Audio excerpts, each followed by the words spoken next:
Yo, what's up guys, I'm back, got a review for this time. We have this 86 rated Landon Donovan card. Now I seem to use this card pretty much every single year, and for good reason as well. He's very consistent. So on stats then, so he's 5'8", got the medium work rates. He's 4-star skills with the 4-star weak foot, and his preferred foot is the right foot. Now, in the 16 matches I played with him, I got 16 goals and 8 assists, which is actually quite a nice return considering it's very high level rivals. Now, on his own alternate positions, he can play the right mid, the cam, and the striker. So he does have a little bit of variety if you need him to, especially as a lot of formations do have one of them 3 positions in, which is obviously quite a nice attribute. Now, on stats for me then, so he's got the 89 pace, the 88 shooting, the 81 passing, the 85 dribbling, and the 70 physicals. On paper, looks like quite a nice well-rounded card. I decided to go with the finisher chem style. You can also go stuff like the engine or maybe the hunter, which I've seen a lot of people use. But I think personally, overall, that finisher is the best chem style to boost up that agility and that finishing a little bit more. But I'll speak more about that after. So, on playstyles, he's got the rapid playstyle, which is one of the nicer ones to have this year, and he also has the Travella. So both of them are really effective, but I'll speak more about that after on the positive and negative side of things. If you do enjoy the clips or want to see more, please do subscribe. It generally does mean a lot to my channel, and I'll see you after. Peace.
So, on to my other thoughts about this Donovan card. Now, overall, I genuinely felt this card was very consistent. He is every year. He's the same pretty much every single year, which maybe isn't a good thing for reviews because I'm just trying the same card out pretty much every year. And I thought maybe initially it'll be a little bit different because you got playstyles added into the mix, but overall, it is pretty much still the same card. And that's not a bad thing. He's still very consistent overall. So, we'll go through it then.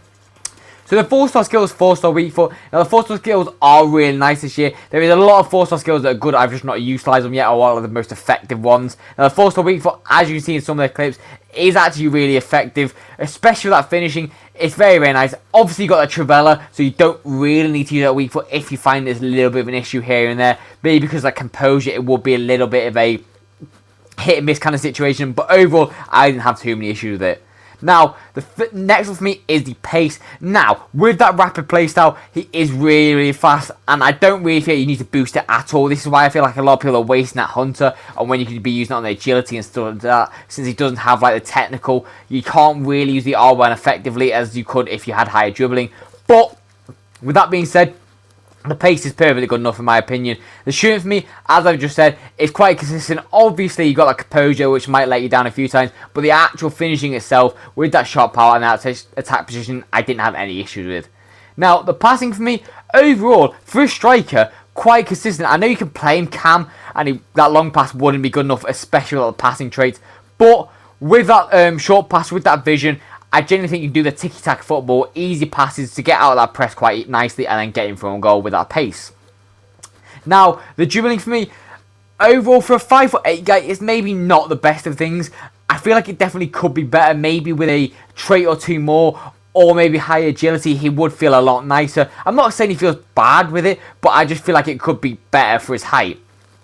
Now, next for me is like the ball control. I didn't have an issue with it at all. He would trap it quite nicely. Play it off wide, play it to Alvarez was the other striker to go with him. So they're both quite similar, if I'm honest. They weren't like amazingly far apart because I know Donovan's probably looks a better, but overall in game they actually felt quite similar. The composure, as I talked about, is a little bit inconsistent. Now the physicals for me, so the strength and also the aggression are both quite low. The balance kind of counteracts it, but because he's 5'8", he will get shoved off by those big centre backs, and I would not recommend going into 50-50s with him. Now, the jumping head accuracy, especially with no play styles with the heading or anything like that, he's pretty useless in the air, especially in 5'8". He's pretty much like one of those women cards. You're not going to win the aerial battles, so I would highly recommend staying away from that. Now, he does have 85 stamina, to be fair, which does allow him to play really pretty much wherever you want, but I feel like with a card like this, you would need to play him more centrally. I don't really think he's got the agility or the twisting and turning like some of the Ys like Diaby and how like that. I feel like they're more suited for it. So I would recommend, me personally, this card definitely as a striker. I don't think he'd be too much of a bad cam with a Deadeye or stuff like that. But I do think, as a striker, he is his most utilised position. And as I said, that stamina is really, really good. He will last you 90 minutes, no matter where you play him with the right instructions. So, on to my other scoreboard card. Now, this is the fun part of the review, the non-boring part. It's no waffle, it's just straight into it. So, first for me is the pace. The overall pace, I'm going to give it an 8.5 out of 10. It could be pushing more like a 9 if you had like a goal rapid play style or something like that. But overall, it's consistent, but not consistent enough to go any higher than that. Now, the shooting for me, I'm going to give it 8 out of 10 as well. That finishing is very good, same with the attack position, and also that Trivela traits go nicely with it. But that composure is a little bit low, and he would miss a few chances here and there. Now, the passing for me, I'm going to give it a 6.5 out of 10. I can't give it any higher than that, because I feel like he needs a few passing attributes or better long pass to be more like a cam, shall we say. But I do feel like he's more like a striker, and that passing is quite adequate, if I'm honest. It's not too bad. Now, the dribbling for me, I'm going to give it a 7 out of 10. I just feel like it could be a little bit higher. I know he's 5'8", so he might feel agile in game, but considering some of the 5'8" cards I've used or around that height, like Messi and like that, he's miles off the pace in terms of that agility and stuff like that. But with the 4-star skills utilised, I don't think it's too much of an issue. Now, the physicals for me, overall for this, I'm going to give it a 7 out of 10. The only thing that's a redeeming factor in it is that stamina. The rest of them are pretty woeful, but the stamina is the main important one there. Now, on overall score from then, I'm going to give him an 8.1 out of 10. I do think he's a good striker, especially for the price. You're not going to get too much better, especially for a hero. So if you need an American hero or something like that, or just someone to get 3 chemistry points, I do think he's a good card and I would recommend him. So value for coins, I'm going to give him a 7 out of 10. And if you got him out your hero pack, I would give him a mid. I wouldn't give him like a dub, I wouldn't give him an L. I would say he's in the middle. He's not, like, I wouldn't say you used him past 2 months really, but I also don't think he's one of those cards that's just going to brush away and not be usable. But that's all for my view as always. I hope you enjoyed. If you did, please do subscribe. It generally does mean a lot. But I've got nothing more to say, so I'll see you next view, and peace out, guys.